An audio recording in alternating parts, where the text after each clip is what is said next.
Procedural generation is a concept that many of us are familiar with, thanks to its extensive use in both 2D and 3D games.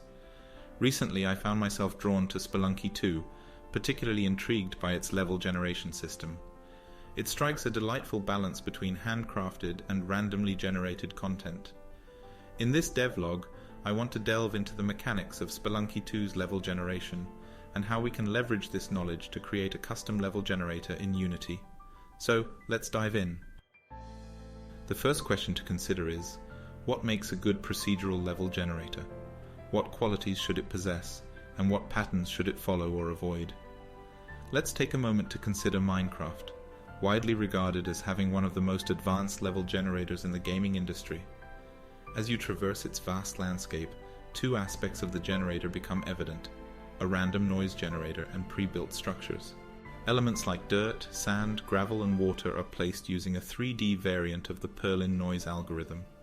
This algorithm creates naturally looking patterns, ideal for randomly scattering materials and creating environments such as mountains, meadows, and cave systems composed of simple materials.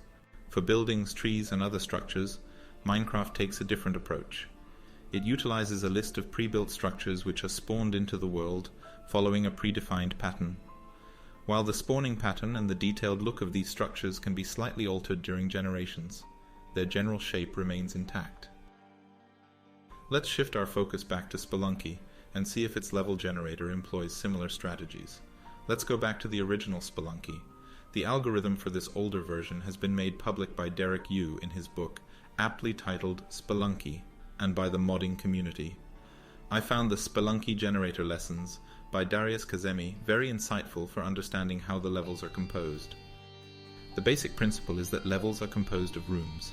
In the Spelunky series, the level always consists of 4x4 rooms.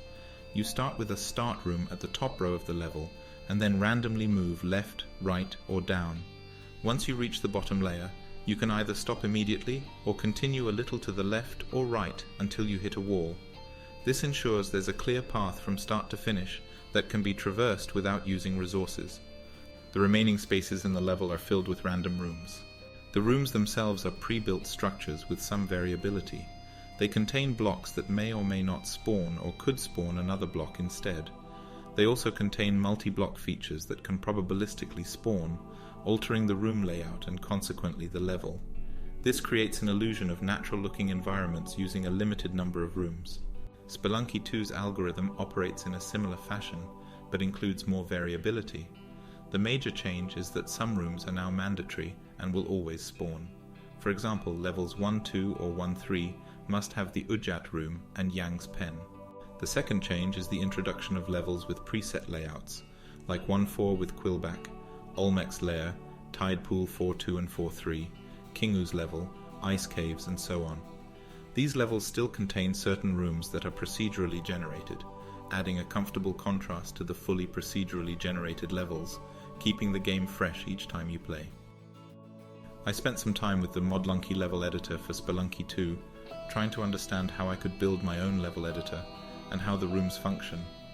The basic concept closely mirrors the original Spelunky and involves assembling tiles on a predefined grid.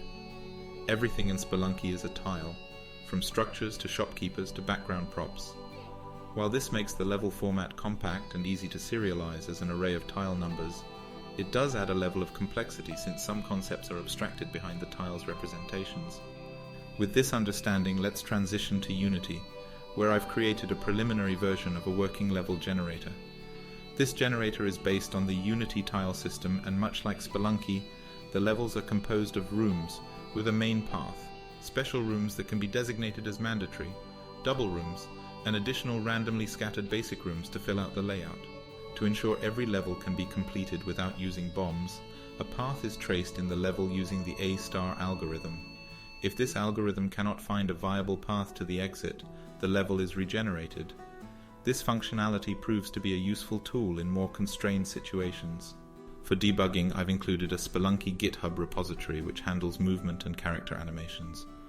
Over time, I plan to rework the movement system to eliminate certain bugs and replace the sprites with my custom visuals. Since we're working in Unity, we have the advantage of incorporating game objects into the layout of each room, thus expanding the possibilities of what we can achieve with this generator.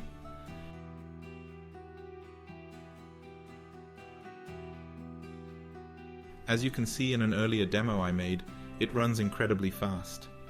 The main algorithm operates on a background thread, then switches to the main thread to place game objects and tiles. I want to take a moment to talk about why I embarked on this project and where it's heading. 2 years ago, after graduating from university, I began working on a game called Octomancer. It was intended to be a mobile game where players create dungeons and steal gems from others. I was quite ambitious back then, and managed to achieve decent gameplay, but launching a successful mobile game proved to be a different challenge. The game wasn't up to par, and I had little knowledge of marketing. Eventually I discovered Spelunky 2, and became fascinated with procedural generation. Despite creating a functional system, the game became too complex for mobile devices. The rendering of 5 parallax layers with transparencies was too demanding for an average mobile phone, and that was without any special effects.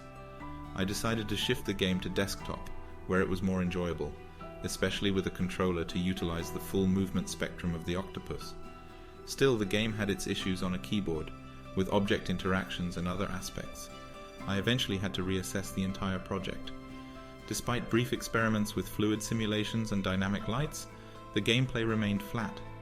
My new approach focuses on creating complex and well-written systems that interact with each other, following solid principles, and maintaining code quality as if this was a professional project. My goal is to create something enduring that others can use as well. Eventually, I'd like to develop a game using these systems. Currently, I envision a game that combines Spelunky 2's level generation and movement with Noita's wand system, as well as incorporating additional features like liquid simulation and other elements I may decide on later. I'm excited about the direction this project is taking and look forward to delving deeper into the technical details of this level generation system. If the project is successful, I may release it as an open source project or offer it on the Asset Store, which would enable me to continue working on it in the future. These devlogs will serve as a record of my journey and the progress I've made, and I hope they will motivate me to enhance both the game I'm creating and the devlog process. That's all for now, but stay tuned for the next update. Until then, take care and happy coding.